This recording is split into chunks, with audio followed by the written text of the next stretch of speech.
Buenas noches, buenas noches, buenas noches. Que la gracia y que la paz de nuestro Señor Dios Todopoderoso sea sobre sus vidas en esta noche. Agradecemos a Dios por estar aquí una vez más con nuestra programación desde el púlpito. Queremos llegar hasta tu hogar y queremos agradecerte por permitirnos entrar en tu hogar en esta noche de jueves, día 25 de mayo del año 2023. Hoy 25 de mayo es fiesta patria en la República Argentina. Que Dios bendiga la Argentina, que Dios bendiga a todos los argentinos y que esa nación pueda salir al frente, pueda volver a ser una nación próspera. Es nuestro deseo, es nuestra oración que Dios mire por Argentina, donde ya un tiempo, hubo un gran avivamiento en Argentina.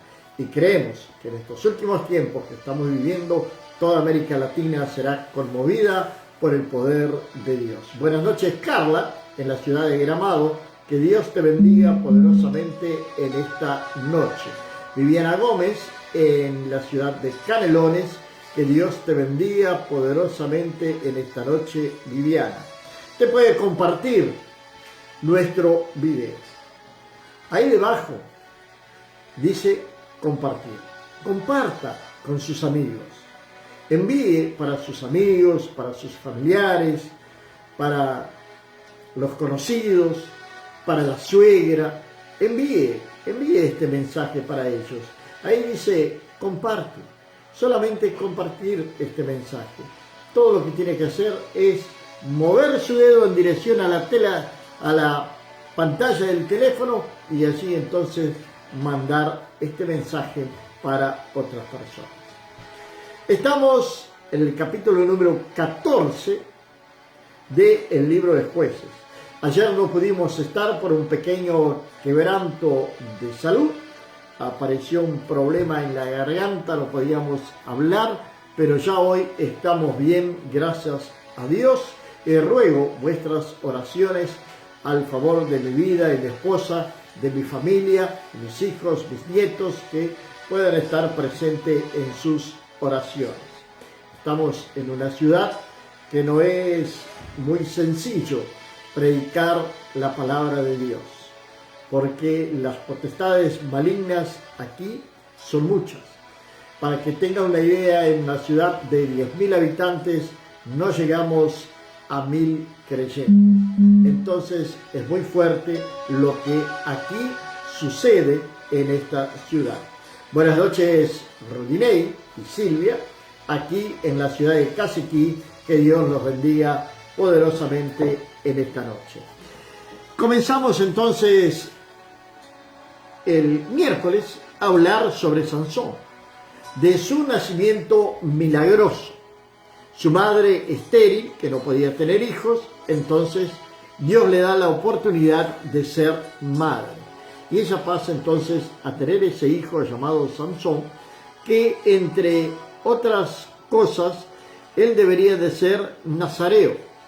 Nazareo era alguien que no podía cortarse el pelo, cortarse la barba, no podía beber nada alcohólico, no podía tocar a los muertos, en fin, tenía una serie de prohibiciones en su vida que si él hiciera algo que estaba fuera del voto el voto del nazareo, entonces él podría caer en pecado. Mejor dicho, era pecado para él. Buenas noches, Inés, en la ciudad de Montevideo. Que Dios te bendiga poderosamente en esta noche. Un gran abrazo a Calixto. Estamos aprendiendo mucho con Calixto sobre las leyes y todas esas cosas. Muy interesante lo que publica Calixto. Vamos entonces a la palabra de Dios en esta noche. Capítulo número 14 de Jueces. La palabra de Dios nos va a decir de la siguiente manera. Yanderson Carballo, en la ciudad de Alegrete. Dios te bendiga, Yanderson. Te estamos esperando Parecería que un pajarito de ahí de Alegrete nos susurró al oído que posiblemente el próximo sábado puedas estar aquí con nosotros. Sería una gran alegría que pudiera llegar hasta aquí el próximo sábado. Esperamos, en el nombre de Jesús. La palabra de Dios entonces nos dice que Sansón descendió a Timnat y vio en Timnat a una mujer de las hijas de los filisteos. Y subió y lo declaró a su padre y a su madre, diciendo: yo he visto en Timnat una mujer de las hijas de los filisteos, os ruego que me la toméis por mujer. Y su padre y su madre le dijeron: no hay mujer entre las hijas de tus hermanos, ni en todo nuestro pueblo, para que vayas tú a tomar mujer de los filisteos incircuncisos. Y Sansón respondió a su padre: tómame esta por mujer, porque ella me agrada. ¿Qué sucede? ¿Qué está sucediendo con la vida de Sansón? Sansón va hasta Timnat, que era de una de las 5 ciudades que los filisteos las habían tomado.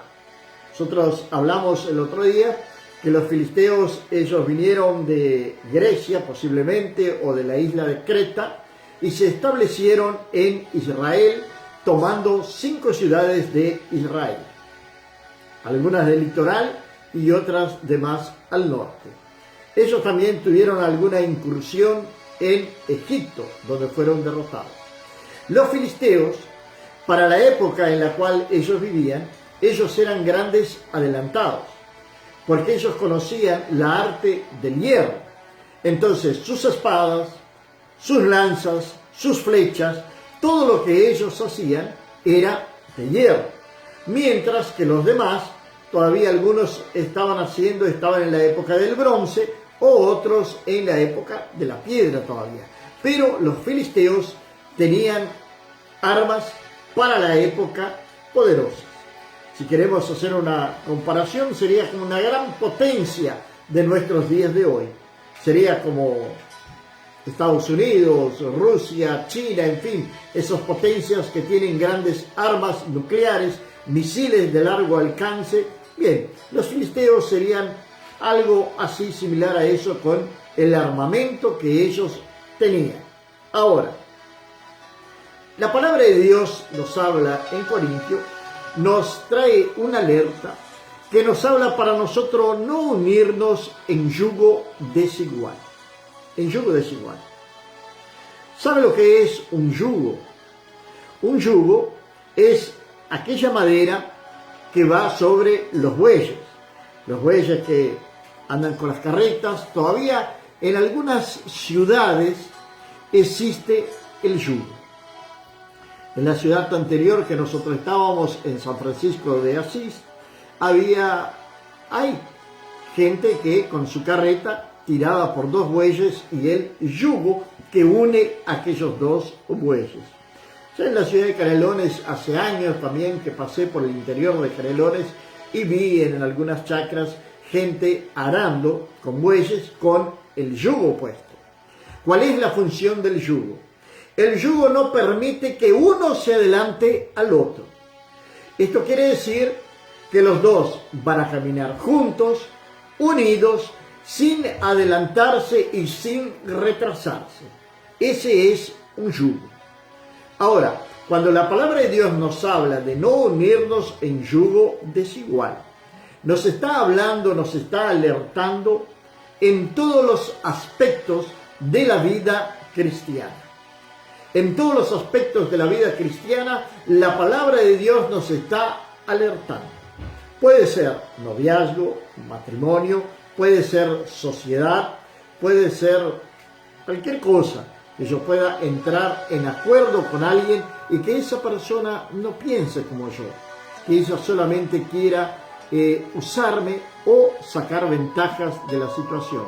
Pero cuando estamos los 2 debajo del mismo yugo, caminamos parejo. Esto sirve también para el matrimonio. En el matrimonio, la palabra de Dios es clara en Efesios. La palabra de Dios en Efesios nos dice, y nos salimos un poquito del tema, pero es interesante hablar esto, porque ahora ya el mes próximo, en junio, aquí en Brasil se conmemora el Día de los Enamorados.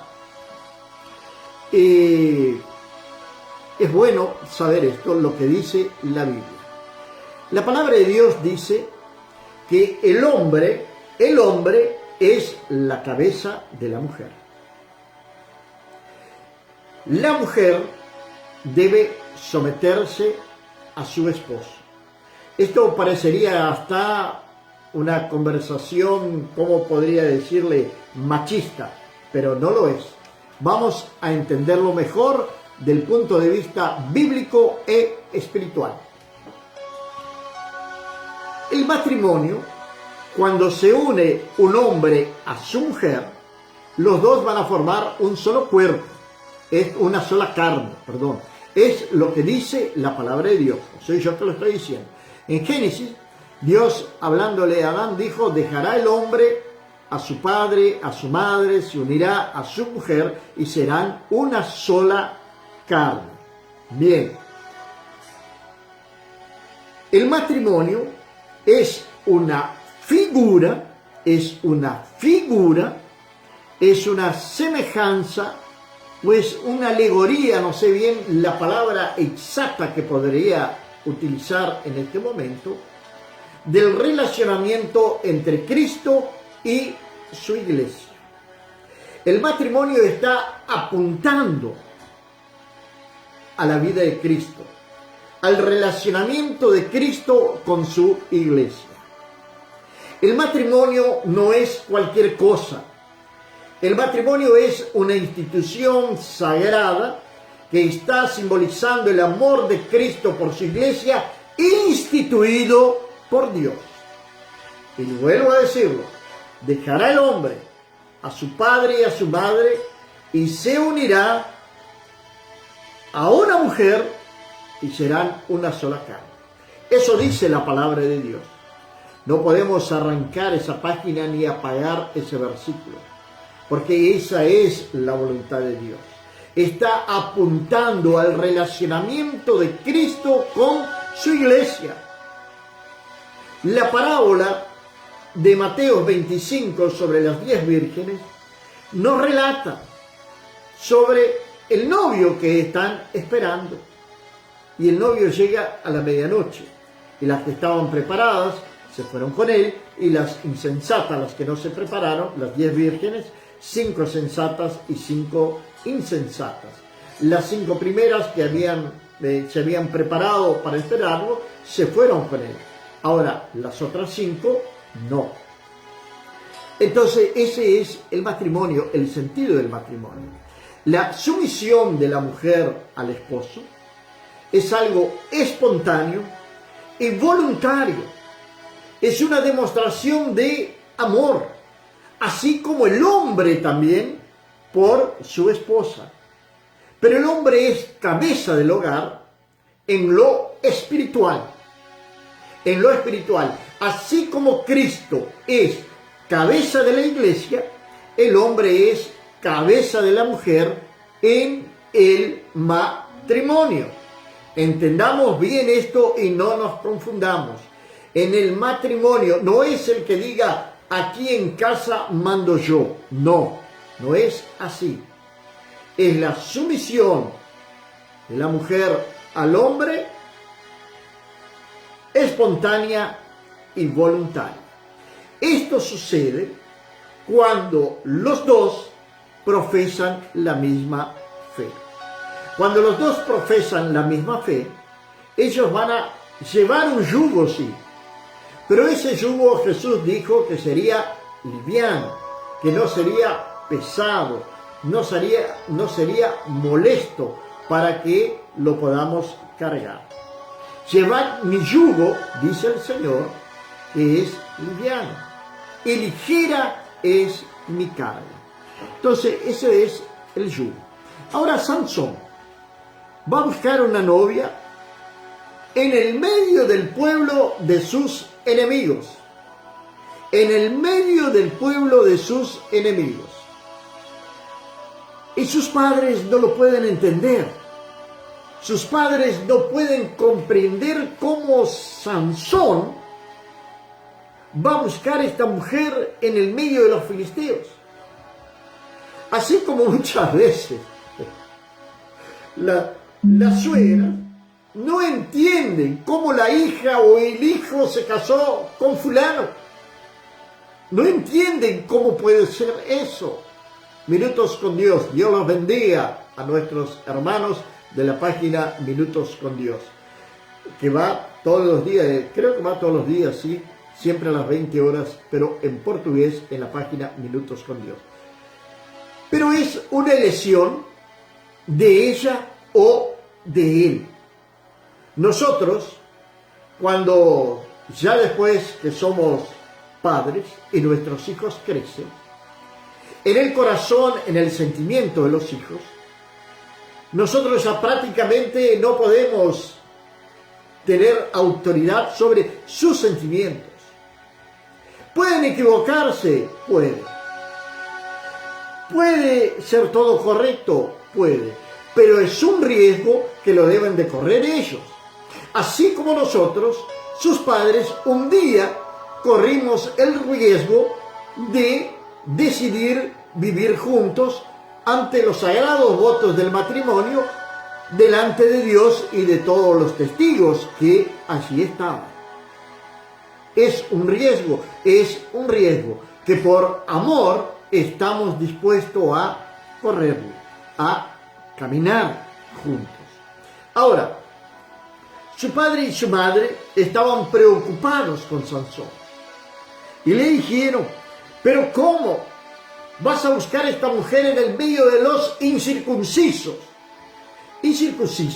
Incircuncisos, esa palabra es utilizada en la Biblia porque todo aquel que no era del pueblo de Israel, para ellos era un incircunciso.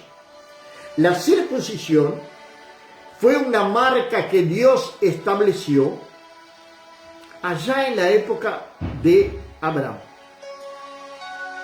para marcar a su pueblo. Entonces ellos son conocidos como el pueblo de la circuncisión. Nosotros hoy no somos más pueblo de la circuncisión, o no estamos debajo de la ley del pueblo de la circuncisión, porque todo eso fue hecho en el Antiguo Testamento.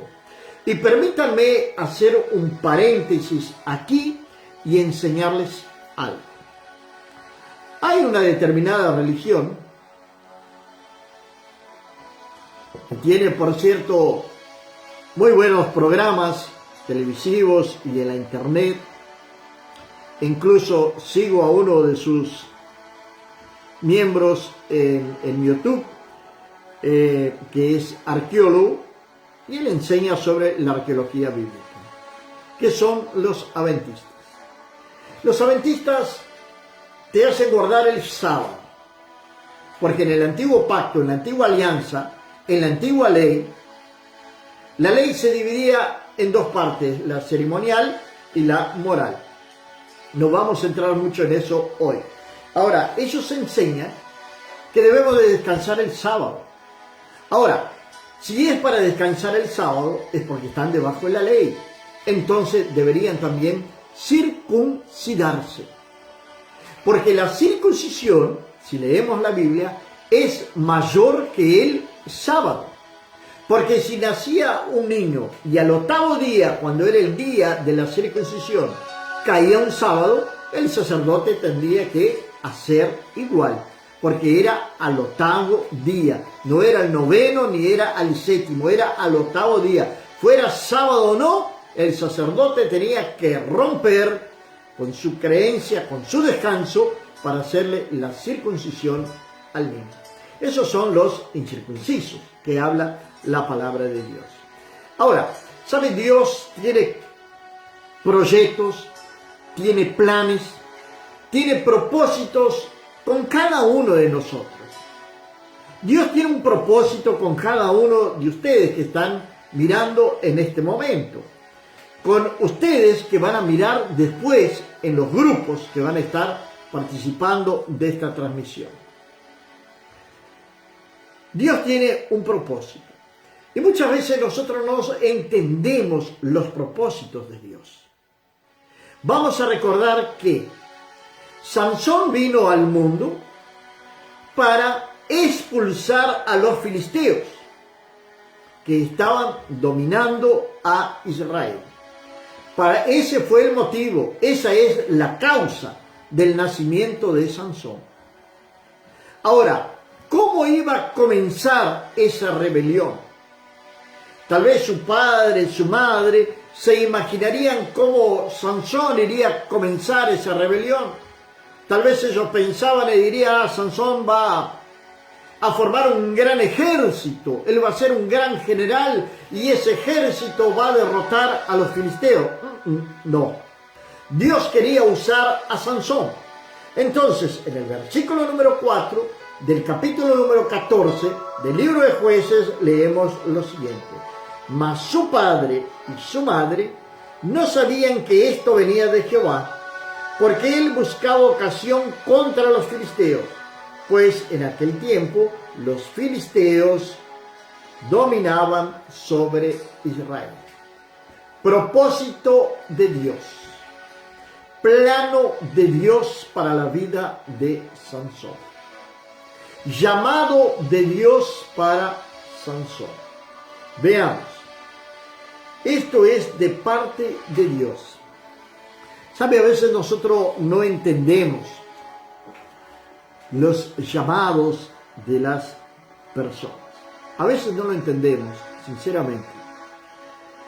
Y a veces queremos poner nuestra razón ante el propósito de Dios. Sansón podría casarse con cualquier muchacha de su propia tribu, de la tribu de Dan. Sería lo correcto. Pero no, él fue allá a colocar sus ojos en una filistea. Esto era Dios preparándolo para él luego enfrentar a los filisteos. Porque esto lo vamos a ver al transcurso de la historia de Sansón, qué sucedió con esta muchacha que él conoció en Timná. Dice la palabra de Dios: Sansón descendió con su padre y con su madre a Timná, y cuando llegaron a las viñas de Timná, he aquí un león joven que venía rugiendo hacia él. Y el Espíritu de Jehová vino sobre Sansón, quien despedazó al león como quien despedaza un cabrito, sin tener nada en su mano, y no lo declaró ni a su padre ni a su madre lo que había hecho. Descendió pues y habló a la mujer, y ella agradó a Sansón. Sansón no le cuenta nada a los padres de lo que sucedió con el león. Esto quiere decir que él venía por un camino con los padres, o se adelantó, o se salió del camino y tomó otro camino. En ese otro camino que él tomó, se encuentra con este león, que él va a matarlo con sus propias manos. Y recuerden, este león que Sansón mató con sus propias manos, que va a ser causa de una desobediencia al voto de nazareo de Sansón un poquito más adelante. Llegó entonces, habló con la mujer y se agradó de Sansón. Volviendo después de algunos días para tomarla, se apartó del camino para ver el cuerpo muerto del león. Y aquí que en el cuerpo del león había un enjambre de abejas y un panal de miel. Y tomándolo en sus manos, se fue comiéndolo por el camino. Y cuando alcanzó a su padre y a su madre, les dio también a ellos que comieran. Esto, termina la palabra diciendo esto: mas no le descubrió que había tomado aquella miel del cuerpo del león. Hasta aquí. Hoy vamos a llegar hasta aquí, pero antes queremos hacer un comentario sobre esto. Sansón era nazareo. Una de las prohibiciones que tenían en el voto de los nazareos era no tocar, no estar cerca de muerte, fuera hombre, fuera animal. Más aún, no le estaba permitido comer nada que fuera inmundo. El león es considerado inmundo, entonces ellos no podían comer carne de león, pero él no comió la carne de león. En el cuerpo del león había un enjambre de abejas, un panal de abejas, y allí había miel. Y Sansón toma un pedazo de aquel panal de abejas del cuerpo del león. Cuando él hace esto, comienza la decadencia de Sansón. Hasta ese momento, él venía cumpliendo el propósito de Dios en su vida. Lo que Dios había planificado para Sansón se venía cumpliendo hasta ese exacto momento. Ahora va a haber un duro cambio en la historia bíblica. El propósito de Dios era de que Sansón enfrentara a los filisteos a través de su matrimonio con esta mujer. Pero Sansón va a provocar algo muy grave, no solamente para él y para su familia, sino también para toda su nación, por desobedecer a Dios. La Biblia nos habla en el libro de Samuel. Son dos libros, primera y segunda de Samuel, que nos hablan del rey Saúl, de cuando el pueblo de Israel pidió un rey, nos hablan de Saúl, nos hablan de David, hasta la muerte de David. Y Samuel, que era el hijo de Ana, aquella mujer que era estéril también. ¿Qué sucede? En una cierta oportunidad, Saúl desobedece a Dios. Y él, al desobedecer a Dios, la presencia de Dios que estaba sobre Saúl se apartó de él. Entonces el profeta Samuel le dice que mejor es obedecer que sacrificar. Hoy, ese versículo bíblico, algunos lo han invertido, diciendo que es más importante el sacrificio. ¿Y a qué sacrificio ellos se refieren? Se refieren a tu ofrenda, a tu dinero. Cuidado con esto. Tengan mucho cuidado con esto. Nosotros recibimos ofrenda, recibimos diezmo, claro que sí. Pero no manipulamos a nadie. Es algo libre, espontáneo y de voluntad propia. Entonces se predica un evangelio por ahí, se habla de sacrificio, haga un sacrificio y estipulan la cantidad de dinero. Pero la palabra de Dios nos dice que es mejor obedecer que sacrificar. Mejor es obedecer la palabra de Dios. Es caminar con el yugo de Cristo. Es caminar al lado del Señor.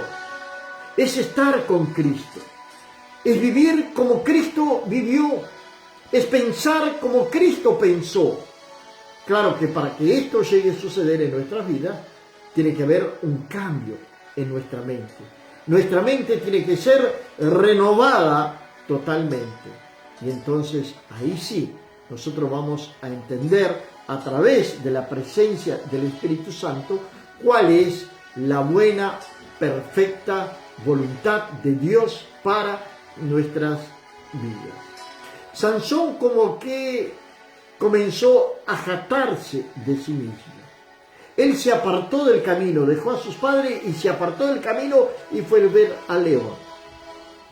Esto nos habla también de aquellos que están en el camino del Señor y que se apartan del camino por alguna curiosidad y van en pos de algún brujo, de algún hechicero que se está haciendo famoso, y como ellos tienen solución para sus vidas, van detrás de cosas satánicas.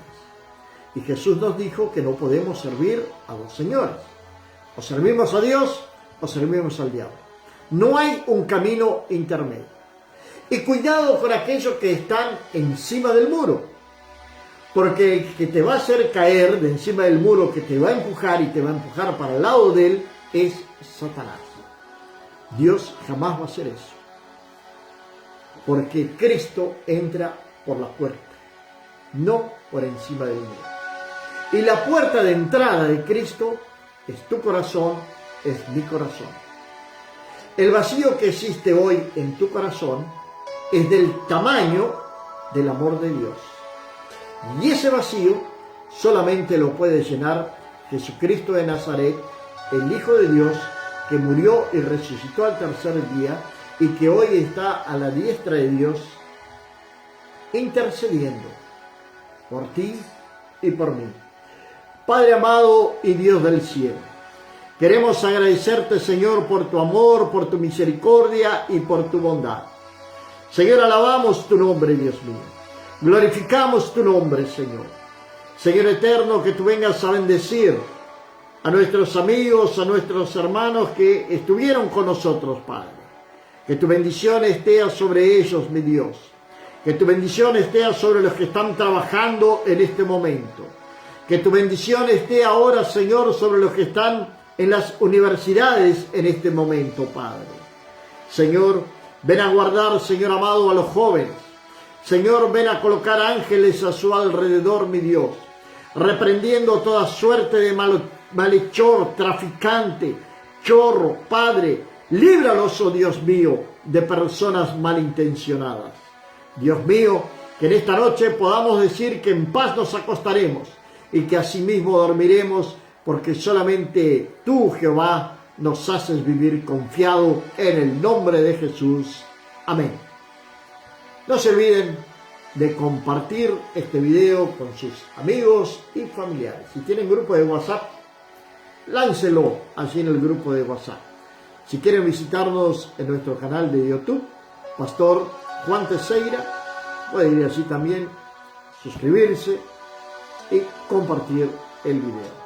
Que la gracia, que la paz, que la misericordia de nuestro Señor Dios Todopoderoso sea sobre tu casa, sobre tu vida, desde ahora y para siempre. Amén.